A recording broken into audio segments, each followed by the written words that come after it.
Jonathan Arnott is a UKIP MEP, former party General Secretary. Jonathan, good morning to you. Good morning, Adrian. So we've heard what the main parties are bringing. We've heard what the Greens might be offering.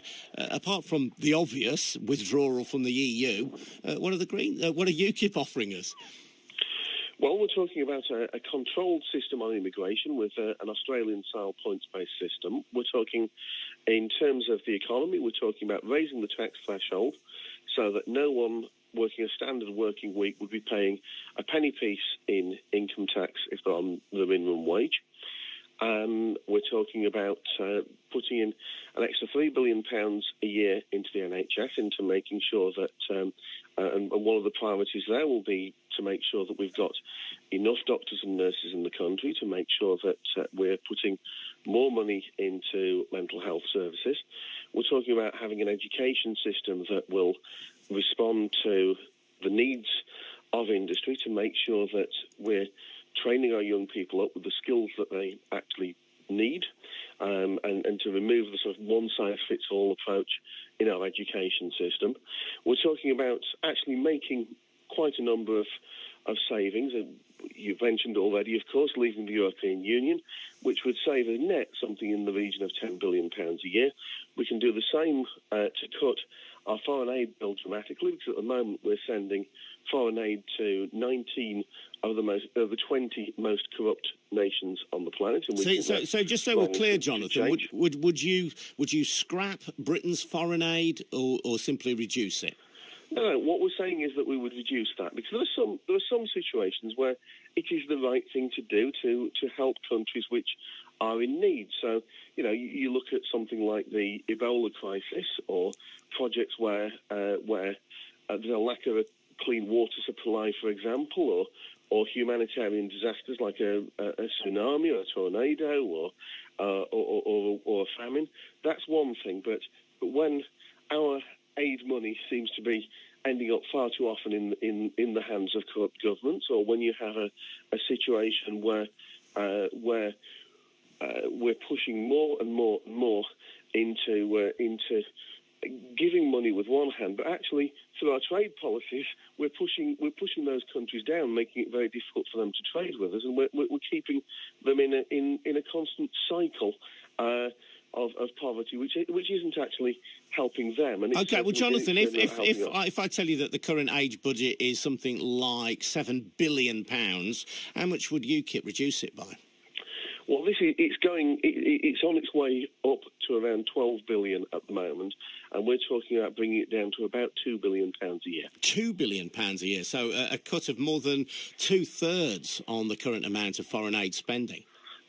Yes, that's right. I mean, you've got to look at the fact that as things are going, we on the current plans, as we're going towards 12 billion a year, that would mean that we would be the second highest spender on that in the world.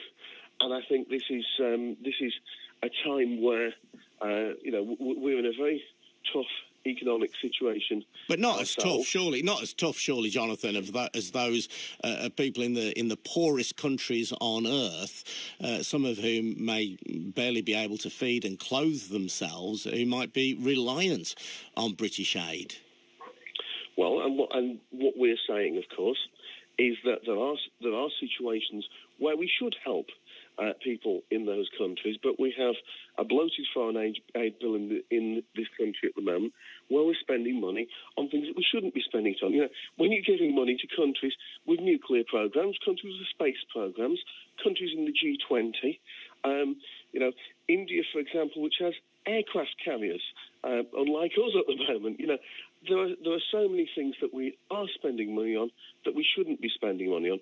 But this is one of a number of areas where we have identified money which we are able to save, and so we've shown where the money is coming from for the money that we want to spend in the budget to help people and to make sure that that the country is able to balance its books. Now, Jonathan, I suppose the best-known party, and it's the defining policy, the best-known policy rather, and the defining policy of UKIP would be withdrawal from the European Union. But if someone listening to BBC WM across the West Midlands today thinks, right, I want Britain to have an in-out referendum on our membership of the EU, they could just vote Conservative, because that's what David Cameron has promised.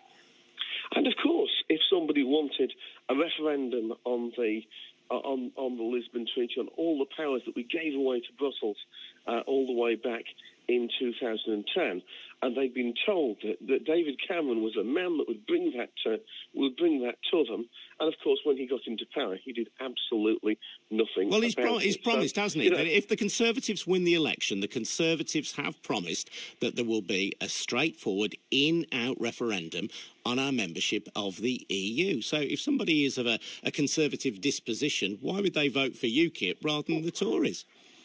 Well, they promised that we'd have a referendum if they won the election in 2010. Of course, they won the election in 2010, and we got no referendum. So, sort of asking us to believe the same promise a second time. I mean, it's much like Labour do on zero-hours contracts. Of course, in '95, Blair said, if we win the election, we'll do something about zero-hours contracts. And of course, they had 13 years in government, didn't do anything about it, and now Labour come to us in 2015 and say, you know what, if you vote Labour, we'll do something about zero-hours contracts this time. Please believe us this time. We didn't do it last time, but we really mean it this time. Jonathan Arnott from UKIP, thanks very much indeed.